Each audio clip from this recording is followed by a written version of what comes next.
Bueno, muy buenos días a todos los que están conectados. Muchas gracias por haber aceptado esta invitación a una nueva rueda de prensa virtual del Observatorio Fiscal de la Universidad Javeriana. En esta ocasión, como a muchos les conté, vamos a hablar sobre la tributación por tamaño de empresa, otra forma de desigualdad en Colombia. Vamos a ver cómo tributan las empresas por diferentes tamaños de las empresas y vamos a ver si hay inequidad en esa parte. Para esto, el director del Observatorio Fiscal, Oliver Pardo, va a ser quien nos haga toda la explicación y al final vamos a tener una sesión de preguntas. Pueden levantar la mano y se les atenderá su pregunta. También por interno estoy muy atenta si tienen alguna duda. Sin más, le cedo entonces la palabra a Oliver para que demos inicio a esta rueda de prensa.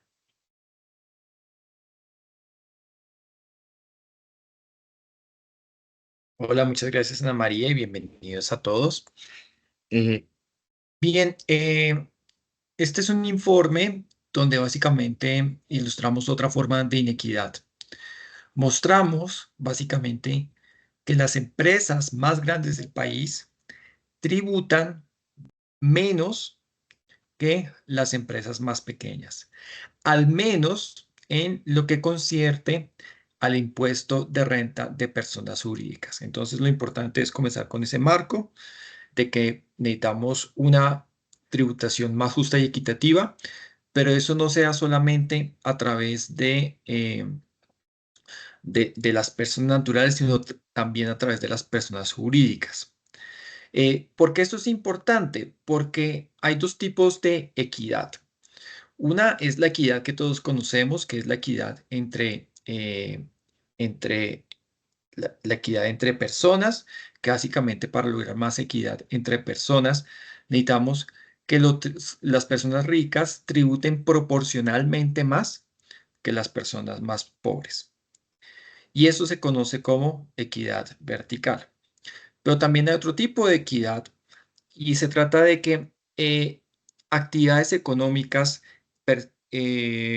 con características similares tributen exactamente lo mismo. Y esto se conoce como equidad horizontal y es otra forma de equidad. Y es una forma de equidad no solamente en términos de justicia, sino también en términos de eficiencia. Porque lo que haces cuando das unos tratamientos privilegiados a ciertas actividades económicas es que reorientas recursos hacia esos recursos como el trabajo, el capital, la tierra, hacia esas actividades económicas. Y si esas actividades económicas no tienen ninguna ventaja relativa a las demás, lo que estás haciendo es generando una distorsión que empobrece el desempeño económico del país, nos hace menos eficientes, menos competitivos. En el caso particular que vamos a estudiar hoy, vamos a discutir el tema en el contexto del tamaño de las empresas. Y el resultado principal es que las empresas grandes tributan menos que las pequeñas. Y esto naturalmente es una injusticia social, en el sentido de que normalmente las empresas son propiedad de personas relativamente ricas, mientras que las empresas más pequeñas son usualmente propiedad de personas menos adineradas. Pero también es un problema en términos de eficiencia y crecimiento económico, porque si tú eres un emprendedor y quieres incursionar e innovar en un nuevo negocio, pero te enfrentas a una tasa de tributación relativamente alta y las empresas, tus competidoras, que ellos son empresas que tienen posicionamiento en el mercado, tienen una tasa de tributación más baja, pues vas a ver que tu negocio no va a ser lo suficientemente rentable y preferirías no innovar, no arriesgarte, no intentar emprender, no crear empresa. Y lo peor de todo es que las personas, las empresas grandes que ya tienen una posición dominante, pues no tienen incentivos a innovar, a ser más eficientes, a generar más empleo, porque tienen una posición cómoda, porque no tienen esa amenaza de que otras empresas más pequeñas les quiten un porcentaje de su mercado. Entonces, fíjense lo dramático que puede ser este tipo de asimetrías, no solamente en términos de justicia social, sino también de crecimiento y desarrollo económico. Y lo que vamos a mostrar en este informe es que efectivamente esto es lo que puede estar pasando.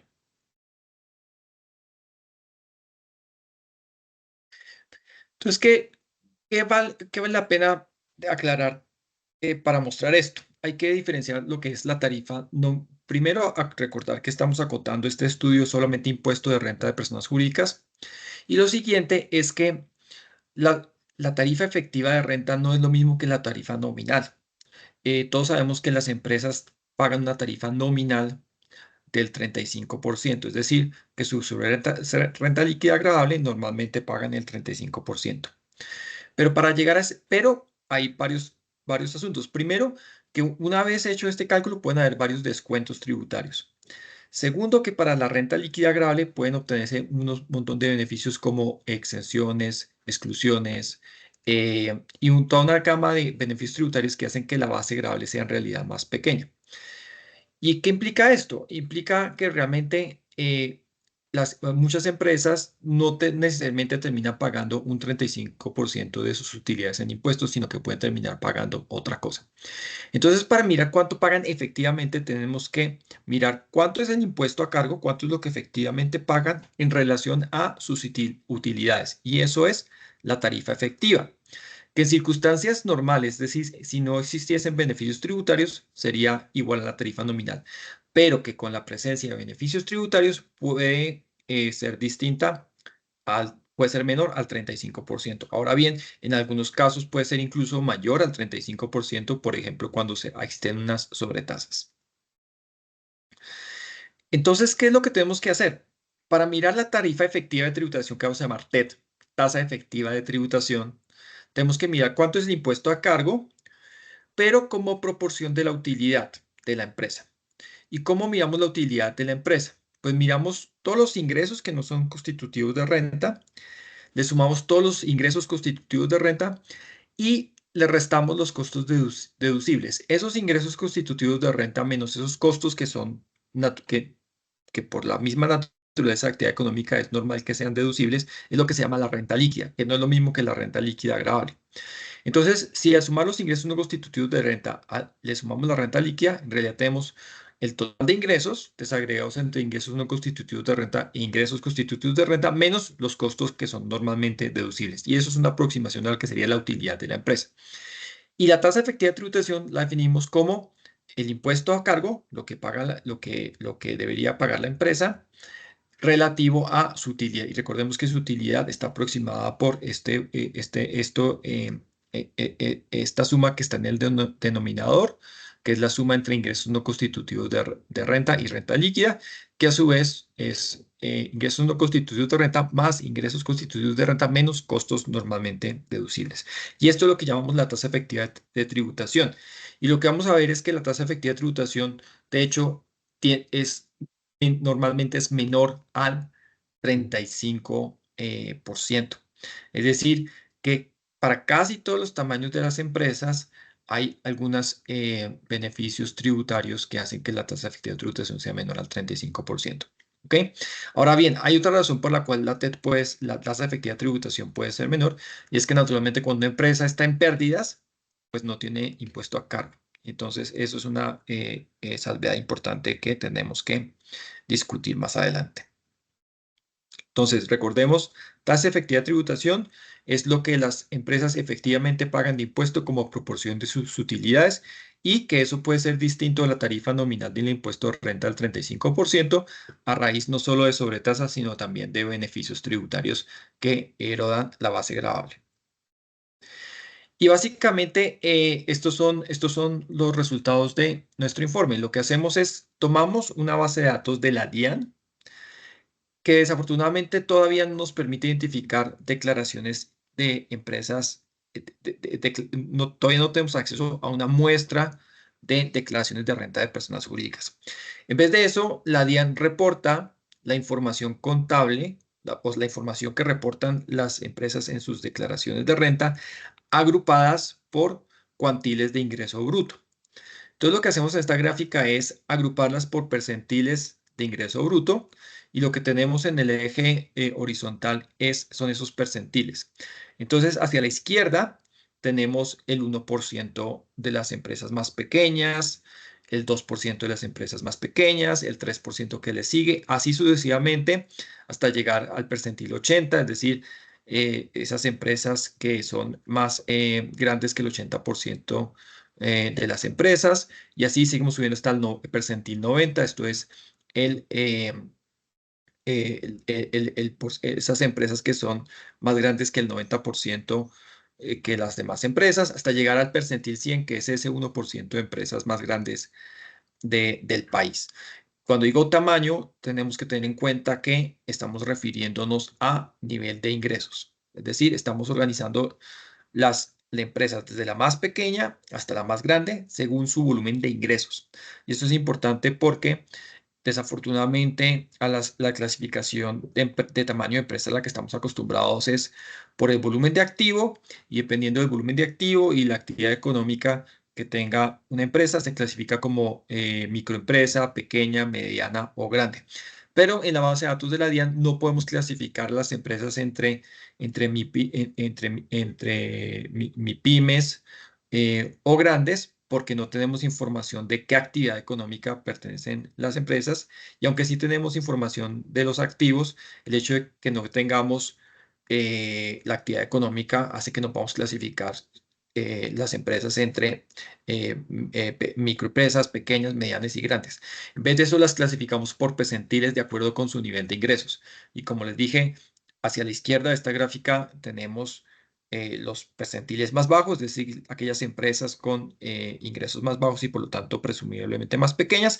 Y hacia la derecha, moviéndonos sobre el eje horizontal, tenemos las empresas más grandes. ¿Ok? Y en el eje vertical tenemos esa tasa efectiva de tributación, lo que las empresas pagan como proporción de sus utilidades. Y lo que notamos es que a partir de cierto punto hay una clara tendencia decreciente en la tasa efectiva de tributación. Es decir, que mientras más grande se hace una empresa, menor es lo que paga en impuestos como proporción de sus utilidades, menor es la tasa efectiva de tributación. Este es el principal resultado de este estudio. En la medida que a partir de cierto punto, a medida que las empresas van aumentando de tamaño, su tasa efectiva de tributación es más pequeña. ¿Por qué pasa eso? Pues una razón natural es que las empresas más grandes tienen más recursos para hacer ingeniería financiera, ingeniería tributaria y enfrentar una tasa efectiva de tributación más grande. Pero también obedece a que los beneficios tributarios se concentran en las empresas más grandes. Entonces, esto es una cosa muy importante, porque lo que estamos mostrando acá es que efectivamente se evidencia de que los beneficios tributarios no tienden a beneficiar a las empresas más pequeñas, sino que por el contrario tienden a beneficiar a las empresas más grandes. Entonces, esto es una gran injusticia, no solamente en términos sociales, sino también en términos económicos, porque eso, como expliqué anteriormente, es un freno al desarrollo económico, a la innovación y el crecimiento. Si tú eres una empresa apenas naciente y enfrenta una tributación grande, una tasa de tributación muy alta, es improbable que logres competir contra empresas consolidadas que tienen una tasa de efectiva de tributación más baja y por lo tanto ventajas frente a ti, y eso hace que tú eventualmente puedas desistir de innovar y de competir, que las firmas ya consolidadas sencillamente no se preocupen por innovar tampoco, porque saben que están protegidas no por ser más creativas, más innovadoras, sino porque el hecho de que su tasa efectiva de tributación es más bajita comparada con las potenciales competidores que quisieran entrar en el mercado. Entonces, esto es una de las razones por las cuales el país tiene un crecimiento económico tan malo como el que hemos visto, y es un motivo importante de preocupación el hecho de que los beneficios tributarios se concentren en las empresas grandes y no en las empresas de menor tamaño. Em, Bien, estos datos también los podemos resumir de otra forma para que sea más claro. Primero tenemos que para los percentiles más bajitos, la tasa efectiva de tributación es muy bajita. Esto obedece a que naturalmente cuando una empresa tiene ingresos bajos porque tuvo un mal año, pues tiene pérdidas y por lo tanto no tiene impuesto a cargo, y al tener ingresos bajitos clasifica dentro de ese 28% de empresas con ingresos más bajos. Es por eso que para los percentiles 1 a 28, la tasa efectiva de tributación promedio es de tan solo del 2%, porque son empresas que están enfrentando pérdidas y por lo tanto no tienen casi impuesto a cargo. Mientras tanto, para los percentiles 28 a 50, es decir, para ese 22% de empresas que le siguen al 28% de las empresas más pequeñas, la tasa efectiva de tributación es del 29%, más bajita que la tasa nominal del 35%. Pero el 40% que le sigue, es decir, ese 40% que es más grande que el 50% de las empresas más pequeñas, la tasa efectiva de tributación baja al 26%. Y para el siguiente 10%, excluyendo al 1% de las empresas más grandes, la tasa de efectiva de tributación baja aún más al 23%. Y para el último percentil, ese 1% de empresas más grandes del país, la tasa efectiva de tributación es del 22%. Entonces, si excluimos a ese 28% de empresas que normalmente están en pérdidas, vemos que las empresas más pequeñas tienen una tasa de efectividad de tributación del 29%, mientras que las más pequeñas tienen una tasa de efectividad de tributación del 22%. Es decir, una diferencia de 7 puntos porcentuales que hace que las empresas nacientes, los emprendedores, tengan desventajas tributarias frente a las firmas consolidadas y a las firmas más grandes del país. Esto también puede ser sintomático no solamente de una mejor ingeniería tributaria de las empresas más grandes, sino también del poder del lobby que hace que tengan éxito para obtener beneficios tributarios. Entonces, una gran preocupación de que lo que estamos mostrando en esta tabla es que ese 1% de empresas más grandes del país tiene una tasa efectiva de tributación del 22%, que es la más bajita que todas las demás empresas, exceptuando, por supuesto, a esas empresas que están en pérdidas. Y eso es una gran preocupación porque básicamente lo que genera esto en términos de competitividad son monopolios, oligopolios, falta de innovación, falta de desarrollo, falta de generación de empleo y falta de crecimiento económico. Todo porque hay unas empresas privilegiadas tributariamente que enfrentan ventajas frente a otras firmas que les gustaría innovar, emprender, ser más creativas, pero no es rentable para ellas hacerlo porque enfrentan una una tributación más alta que las empresas ya consolidadas en los mercados. Y bien, esa es básicamente nuestra conclusión. Encontramos que el sistema tributario colombiano es injusto para las empresas, porque esas empresas una vez tienen como el suficiente nivel de ingresos para no estar en pérdidas, enfrentan una tasa efectiva de tributación mucho más alta que las empresas ya consolidadas, especialmente ese 1% de empresas más grandes del país que tiene una tasa efectiva de tributación de impuesto de renta del 22%. Entonces, esto es importante para los debates que vendrán próximamente, sino el próximo semestre del próximo año, cuando bien sea por la necesidad de buscar una reactivación económica o por las presiones fiscales del país, muy probablemente se comience a discutir una nueva reforma tributaria y dado el peso que tiene la... dado el peso que tiene el impuesto de renta para personas jurídicas. Esta discusión es muy importante. Recordemos que alrededor de los 40% de los ingresos tributarios del país viene del impuesto de renta para las personas jurídicas. Entonces, la importancia de cualquier reforma que vaya en la dirección del impuesto de renta de personas jurídicas tiene un impacto muy grande sobre las finanzas públicas. Ese recaudo, imagínense, es casi el 7% del PIB y por lo tanto cualquier reforma que se discuta en esta línea es sumamente importante y muy delicado porque tiene un impacto muy importante sobre el recaudo. ¿Qué sigue?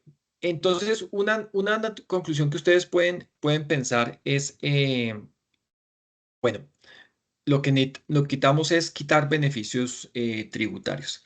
Pues si uno mira, por ejemplo, el informe de la Comisión de Expertos de Beneficios Tributarios, uno encontrará que son cientos, decenas, no decenas, cientos de beneficios tributarios. Ellos lograron identificar más de 100, pero realmente ellos no fueron exhaustivos. No existe en el país una lista exhaustiva de beneficios tributarios, porque algunos están en el estatuto tributario, pero la mayoría están dispersos en un montón de leyes.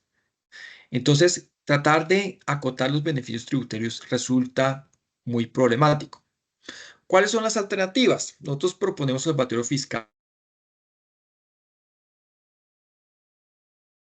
Alternativas. Los que conocen la discusión que hubo en la reforma tributaria del 2022, ustedes dirán, pero la tasa efectiva de tributación la tasa mínima de impuesto de renta ya existe y es del 15%. Pues lo que vemos es en esta tabla y en esta gráfica es que esa tasa mínima de tributación es muy bajita y no va a tener dientes para nivelar la cancha, para hacer que esta curva no se vea decreciente, sino que sea más planita. Porque la tasa mínima de tributación que vemos en nuestra base de datos está apenas por encima del 20%. Entonces, una tasa mínima del 15% no va a tener ningún efecto. Lo que proponemos es que esa tasa mínima sea de al menos del 20% y naturalmente eso requerirá pues ciertos refinamientos que no están en este informe, pero que haremos en un informe que presentaremos más adelante. Ahora bien, complementario al aumento de la tasa mínima de tributación, lo que proponemos también es que para el impuesto de renta de personas jurídicas funcione un poco parecido a cómo funciona el impuesto de renta de personas naturales. Si ustedes han declarado renta como persona natural, ustedes sabrán que a medida que aumenta la base gravable, va aumentando la tasa marginal.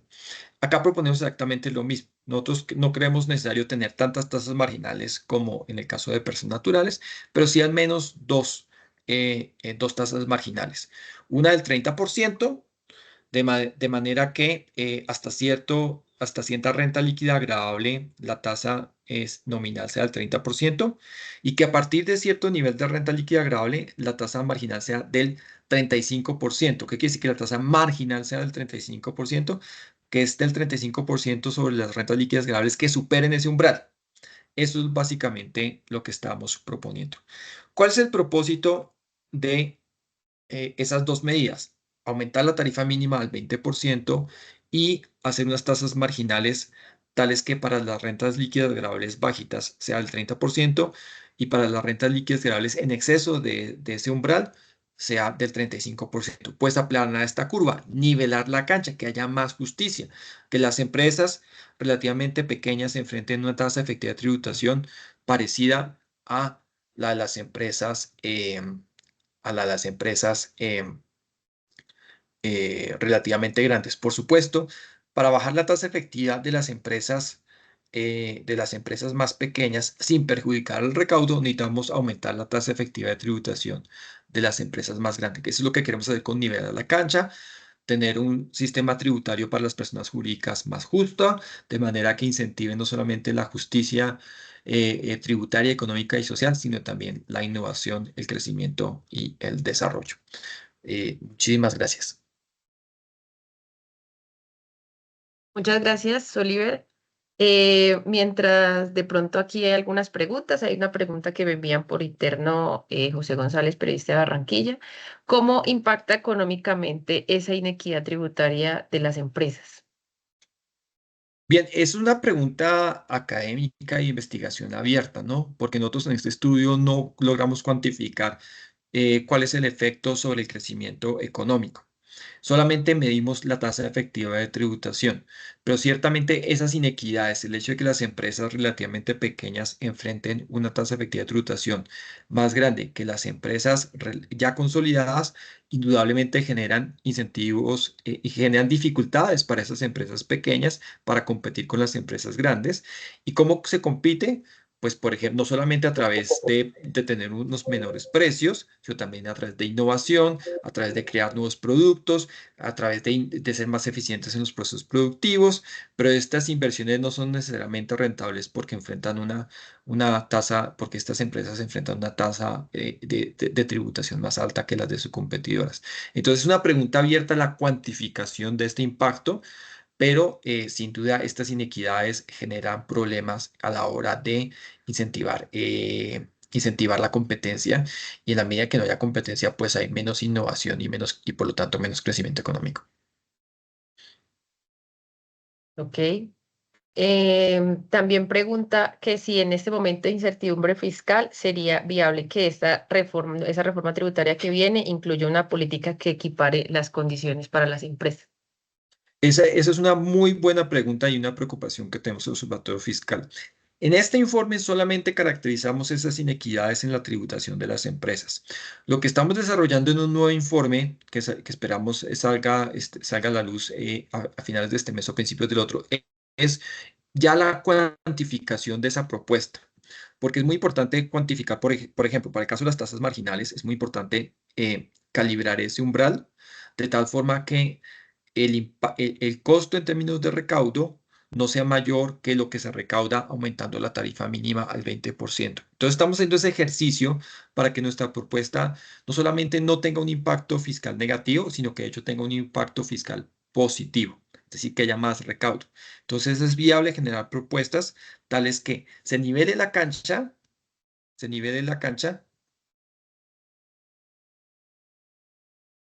que hagamos esta curva más planita y al mismo tiempo haya un mayor nivel de recaudo. Ok, Leonardo Fabio del diario La Opinión de Cúcuta dice, buenos días, director Oliver. En país de mayoría pymes, ¿qué incentivos deberían tener estas empresas para mantenerse? ¿Y qué incentivos reciben las grandes que no reciben las pequeñas?